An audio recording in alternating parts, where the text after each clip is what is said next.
ಇವತ್ತು ಸಂವಿಧಾನದ ಬಗ್ಗೆ ಮಾತನಾಡ್ತಕ್ಕಂಥ ಯಾವುದೇ ನೈತಿಕತೆ ಉಳಿಸ್ಕೊಂಡಿಲ್ಲ. ಬಾಬಾ ಸಾಹೇಬ್ ಅಂಬೇಡ್ಕರ್ ಅವರ ಶವ ಅಂತ್ಯ ಸಂಸ್ಕಾರಕ್ಕೂ ಕೂಡ ಗೌರವನ ಕೊಡದೇ ಇರತಕ್ಕಂತ ಕಾಂಗ್ರೆಸ್ ಸರ್ಕಾರ ಇವತ್ತು ಅಂಬೇಡ್ಕರ್ ಬಗ್ಗೆ ಆಗ್ಲಿ ಸಂವಿಧಾನ ಬಗ್ಗೆ ಆಗ್ಲಿ ಮಾತಾಡ್ತಕ್ಕಂತ ಯಾವುದೇ ನೈತಿಕತೆ ಉಳಿಸ್ಕೊಂಡಿಲ್ಲ. ತಾವುಗಳು ಮಾನ್ಯ ಶಾಸಕರು ವಿಜಯೇಂದ್ರ ಕರ್ನಾಟಕ ಸರ್ಕಾರದ ಬಗ್ಗೆ ಮಾತಾಡುವಾಗ ವ್ಯವಸ್ಥೆಯಲ್ಲಿ ಅವರ ಭಾಷಣಕ್ಕೆ ಮಧ್ಯ ಪ್ರವೇಶ ಮಾಡಬಾರ್ದಂತೆ ನಾನು ಸುಮ್ಮನೆ ಕೇಳ್ಕೊಂಡಿದ್ದೆ. ಅನ್ನಭಾಗ್ಯದ್ದು ಎಲ್ಲ ಭಾಗ್ಯಗಳು ಹೇಳಿದ್ರು, ಅದು ಅಧಿಕಾರ ಅವ್ರು ಹೇಳ್ತಾರೆ. ಏನಾದರೂ ವ್ಯತ್ಯಾಸ ಇದ್ರೆ ನಾವು ಕರೆಕ್ಟ್ ಮಾಡ್ಕೊತೀವಿ.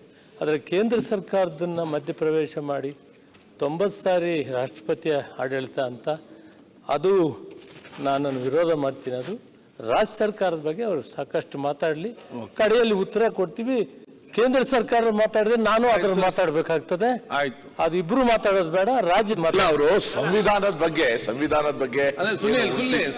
ನಿಮ್ದು ಚಳುವಳಿ ನಡೀತಾ ಇದೆ. ಆರ್ಟಿಕಲ್ 356 ಮುಂದಿನ ದಿನ ಆಯ್ತು ಅಂತ ಹೇಳ್ತಾರೆ.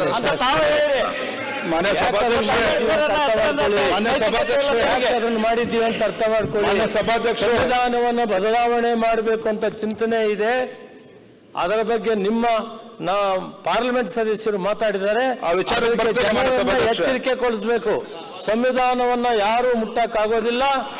ಸಂವಿಧಾನ ಈ ರಾಷ್ಟ್ರದ ಪ್ರತಿಯೊಬ್ಬ ವ್ಯಕ್ತಿಗೂ ಸಮವಾದಂತ ಹಕ್ಕಿರುವಂಥದ್ದು. ಅದನ್ನ ನಾವು ಹೋರಾಟ ಮಾಡ್ತೀವಿ, ಅದನ್ನು ಉಳಿಸ್ತೀವಿ ಅನ್ನೋದನ್ನ ಜನರಿಗೆ ಕಟ್ಟಕಡೆಯ ಪಂಚಾಯತಿ ಜನರಿಗೆ ತಿಳಿಸೋ ಕೆಲಸವನ್ನು ಮಾಡ್ತಾ ಇದ್ದೀವಿ.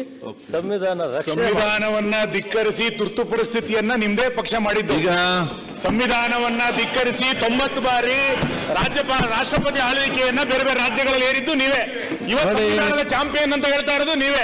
ಯಾರ್ಯಾರಿಗೆ ಗೌರವ ಕೊಟ್ಟಿದ್ರು ಅಂತ ಇತಿಹಾಸ ಹೇಳುತ್ತೆ. ಸಂವಿಧಾನದ ಬಗ್ಗೆ ಇಷ್ಟೆಲ್ಲ ಜಾಗೃತಿ ಮಾಡ್ತಾ ಉಲ್ಲೇಖ ಮಾಡಿದ್ರು ಅಷ್ಟೇ.